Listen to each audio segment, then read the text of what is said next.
मैं इस वक्त मौजूद हूँ हाला नाका रोड से बाई जानिब लिंक रोड जो सीधा बाईपास रोड को जाता है।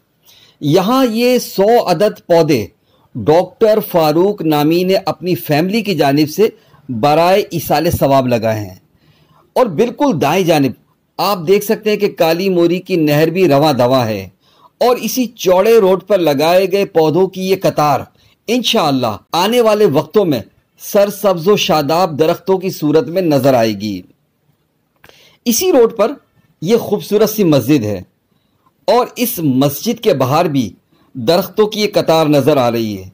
ब्रीथ ग्रीन की जानिब से लगाए गए हैदराबाद में हमारे नूर अली भाई ने इस पूरी मुहिम को बड़ी खूबसूरती से अदा किया है। हैदराबाद के पौधे लगाने के हवाले से ये खामोश हीरो हैं जिनकी बेलोस और भरपूर कोशिशों से आज हैदराबाद में जहाँ जहाँ बहुत सारे दरख्त लगे हुए हैं, बहुत सारे जो पौधे लगाए गए थे वो हमारे नूर अली भाई की जानिब से ही लगाए गए थे।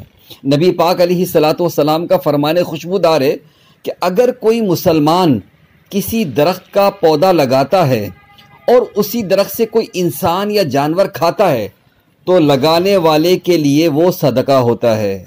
आप भी अपने माहौल को सरसब्ज व शादाब रखना चाहते हैं, सदक़े की फजीलत हासिल करना चाहते हैं तो अपनी ज़िंदगी में दरख्त ज़रूर लगाएं। ये आपके लिए भी ज़रूरी है, ये आपकी आने वाली नस्लों के लिए बेहद ज़रूरी है। वॉइस ऑफ हैदराबाद से मोहम्मद इमरान।